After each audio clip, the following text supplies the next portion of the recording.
Negro, queria te perguntar sobre o Nico. O Nico de la Cruz, que mais uma vez fez uma grande partida, mas muitos torcedores enxergam que ele, enquanto ainda não tem nenhuma contratação, pode ser uma opção para ser um reserva do Arrascaeta, jogando um pouco mais avançado, deixando de ser segundo volante, tendo Eric Araújo ou Eric Alves, às vezes você enxerga. Se tem essa possibilidade do Nico jogar um pouco mais avançado, como ele chegou a fazer algumas vezes no River Plate? Obrigado. Pode. Jogou na seleção do Uruguai ali. Eu acho que não é o melhor lugar para ele, eu acho que não é a melhor performance dele, seria quebrar um galho. E para isso, eu penso que aonde funciona, e onde está, talvez seja a melhor dupla de volantes do Brasil, ou uma das melhores do mundo, essa dupla de volantes. 2 jogadores do seu auge, tanto físico como de conhecimento, de entendimento de jogo, se compenetram e se entendem muito bem. Eu não vou desmanchar isso aí por uma improvisação. Então, penso sempre em manter o que dá estabilidade ao time, o que dá controle ao time, e depois lá na frente as características dos jogadores são diferentes. Tem jogadores que são mais aceleradores, tem jogadores que são mais verticais, outros que são mais controladores, e eu tenho que tentar achar soluções. Não vou acertar sempre. Mas em função dos adversários, eu imagino um plano de jogo e eu trabalho em função desse plano com as características dos jogadores que eu tenho. Olha, Papa, eu tendo a concordar com o Felipe Luiz, tá? Eu tendo a concordar com ele. Não gosto do desencaixe de levar um jogador que tá jogando bem na sua posição como segundo volante. Não diria nem que ele tá no auge dele. Acho que o De La Cruz deve um pouco no Flamengo em relação ao futebol e ao que ele custou aos cofres do Flamengo à vista. Acho que o De La Cruz teve problemas físicos, mas até mesmo quando ele está em campo, ele tem bons jogos, excelentes jogos e jogos ruins também. Mas eu consigo compreender o que o Felipe Luiz está falando de não querer improvisar um segundo volante. Encaro ele também como camisa 8, segundo volante, como camisa 10. Eu vejo o De La Cruz sendo um jogador de transição, sendo um jogador que consegue carregar o seu time do campo de defesa até o de ataque muito mais rápido, conduzindo a bola, do que até dando passes. Mas eu queria ouvir da Esther também o que ela acha sobre isso e depois da Raíza para a gente poder debater aqui e fechar essa parte do Flamengo. Aliás, deixe o seu like. Quase 4 mil pessoas aí assistindo e só 1.700 likes. Não custa nada. Se inscreva no Placar Aberto, se inscreva na Placar TV aqui. Todos os dias a gente está ao vivo, das 18 às 19h30, falando sobre o futebol brasileiro e principalmente sobre o futebol carioca. O De La Cruz vale jogar como 10 ou Esther? Pedrosa, eu como tricolor eu tive um treinador que adorava improvisações, que é o Fernando Diniz.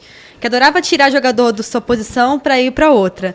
Então eu sou meio traumatizada com isso e eu gosto muito quando o treinador se posiciona e fala, eu não vou fazer isso porque como eu tenho uma base já sólida, eu não vou mexer naquilo que já existe, que está sólido, para poder tampar o buraco de outro lugar. Eu acho que o Flamengo não precisa disso. Mas ao mesmo tempo, se uma hora precisar, eu acho também que o Felipe Luiz não tá rígido no pensamento dele, não tá fechado a essa posição, sabe? Eu acho que ele falou assim, agora, no momento, eu não preciso, mas, como o De La Cruz já jogou também na seleção uruguaia, jogava no River Plate como um 10, posso utilizar, ele sabe que ele pode utilizar o De La Cruz dessa forma. Mas o Flamengo não precisa disso. Eu acho que ele não precisa mesmo. Ele tem o Arrascaeta, como o Papa e você mesmo acabou de falar, tem o Matheus Gonçalves, que é uma opção. Então, para que, de fato, desmanchar uma parte que está tão consolidada para tampar o buraco de outra, sabe? Eu acho que a gente tem treinadores que fazem isso no futebol brasileiro, que dá muito certo, mas também pode dar muito errado. E aí você perde uma parte da sua defesa, a volância,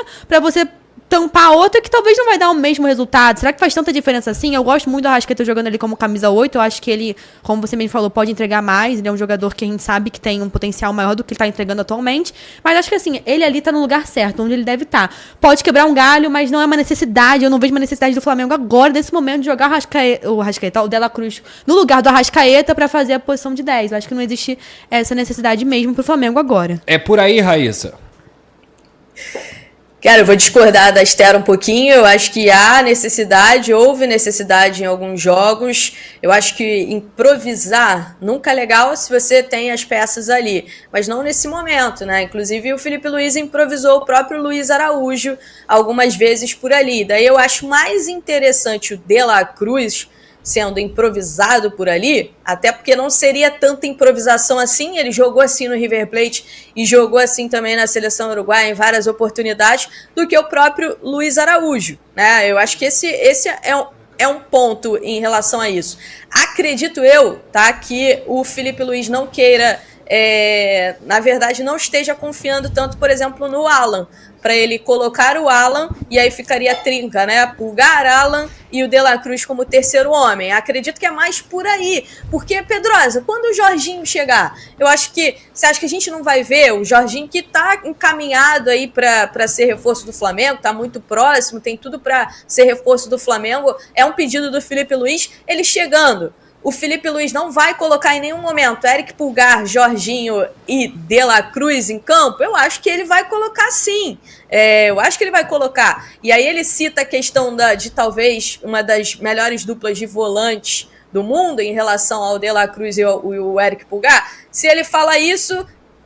onde é que o Jorginho se encaixa aí? Então eu acho que isso tem mais a ver com a falta de confiança no Alan, de repente, do que, de fato, essa questão da improvisação de um jogador que, por algumas vezes, já jogou ali, que sabe jogar ali, que, concordo, não é o melhor dele jogando como terceiro homem, prefiro ele jogando como segundo volante, acho que ele entrega muito mais ali, mas para quebrar um galho, eu acho que é um jogador mais interessante para se ter ali do que, por exemplo, um Luiz Araújo, ou você entrar com os 4 atacantes, que são praticamente 4 pontas, né? Isso tem atrapalhado um pouco o Flamengo quando o Felipe usa essa opção dos 4 jogadores, 4 pontas. O Flamengo tem tido algumas dificuldades, porque os 4 são jogadores de aceleração, né? São jogadores não são jogadores de jogar entre linhas. Eu acho que o De La Cruz é um jogador mais inteligente, conseguiria fazer isso melhor, Pedrosa.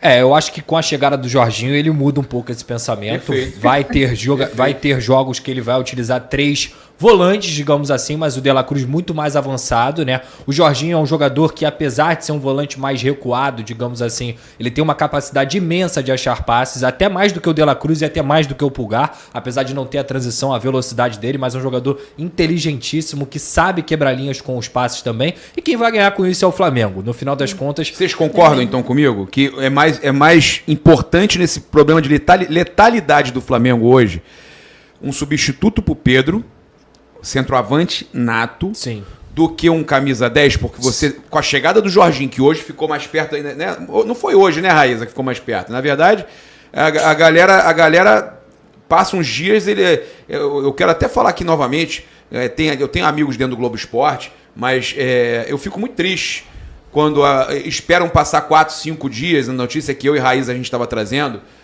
do acerto ter ficado praticamente tudo ali definido já naquela reunião que teve na Barra, que a gente trouxe aqui na semana passada, aqui na Placar, exclusiva aqui na Placar. Até agradecer o Vene Casagrande, que deu crédito hoje, o Thiago Asmar, o Pilhado, todos dando crédito pra gente, Raiz, acompanhando, inclusive todos citando você também, tá? O Vene pediu pra dizer que ele citou você lá também.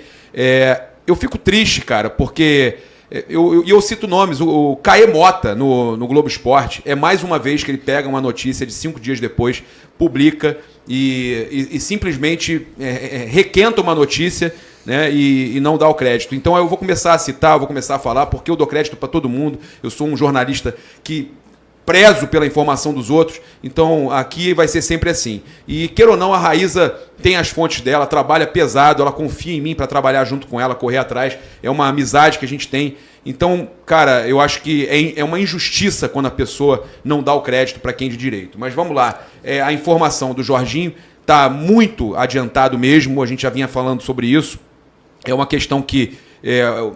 Eu vi o Globo Esporte falar sobre o BAP autorizar, o Boto já foi para a reunião lá no restaurante, já autorizado com o valor que ele podia chegar. Então, essa história de que o BAP autorizou depois, eu até entendo que a informação das pessoas são diferentes, não estou aqui para desmentir ninguém, mas a questão é essa, o Jorginho anuncia que, olha, esse informante que conversa comigo, a Raíza tem o dela também, a gente troca muita figurinha, ele fala o seguinte, Raíza, para mim, o negócio do Jorginho só não acontece se um clube europeu oferecer mais do que o Flamengo e um tempo maior de contrato. O que chegou para a mesa do Jorginho até agora foi 1 ano de contrato na Europa, e ele não quer, ele quer mais, e o Flamengo oferece esse mais. Tá? Então o Jorginho, hoje, nesse momento, está muito perto de rescindir o contrato com o Arsenal e assinar com o Flamengo. A novidade que a gente trouxe há uma semana atrás. perfeito. Eu sou suspeito para falar, Raíza e Papa tiveram aqui nesses últimos meses, eu não vou nem falar semanas, nesses últimos meses, absoluta primeira mão em várias e várias notícias envolvendo o Jorginho, não só o vídeo que o Papa conseguiu lá,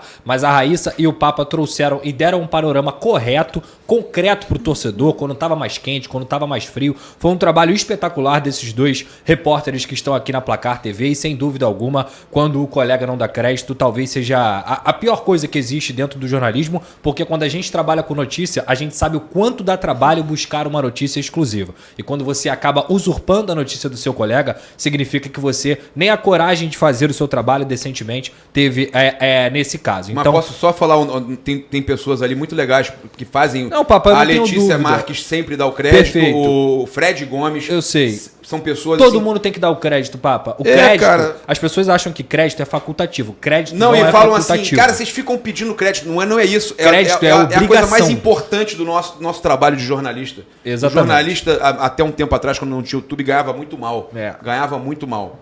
Hoje você consegue ganhar um pouco mais porque o YouTube democratizou isso. Tá? A gente tem o nosso Não trabalho. só o YouTube, mas o Instagram, a oportunidade de patrocínio é bem e tudo monetizado, mais do Exato. que os outros.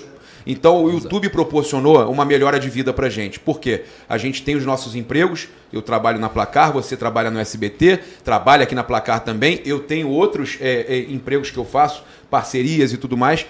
E, cara, o YouTube ele democratizou isso de um jeito que a gente consegue ter essa situação assim mais tranquila. E eu fico triste, cara, porque a gente percebe que parece que só vale a mídia que eles acham, né? A mídia tradicional. Mas tudo bem, fazer o quê? É isso. Raíssa, quer falar alguma coisa? Não, acho que o Papa falou tudo aí, né? O empresário Jorginho, inclusive, já está no Rio de Janeiro. No Rio de Janeiro, não, perdão. No Brasil. Foi a Vila Belmiro ontem acompanhar o jogo do Santos lá contra o Bahia. Né, vai estar no jogo do Flamengo com o Central Córdoba, e agora é esperar passar esse jogo contra o Real Madrid. Eles vão para lá para conversar com o Arsenal, para acertar toda essa questão da rescisão, e o Papa foi muito correto nisso aí. Só uma proposta assim, irrecusável em relação a valores financeiros e tempo de contrato, isso é muito importante para o Jorginho nesse momento, né? O Flamengo ofereceu muito mais tempo de contrato do que qualquer clube que conversou com ele lá na Europa. Inclusive o Arsenal tinha um interesse até numa renovação do Jorginho, mas deixou claro para eles que só renovaria por 1 ano e ele seguiria com a carga de jogos reduzidas. Essa temporada, por exemplo, ele tem um controle grande de minutagem, tem jogado pouco, e isso se manteria caso ele renovasse por mais 1 ano lá, e não é isso que o Jorginho quer. O Jorginho quer mais tempo de contrato, quer ter a oportunidade de jogar mais jogos, inclusive ter uma temporada mais longa, e o Flamengo tem oferecido tudo isso.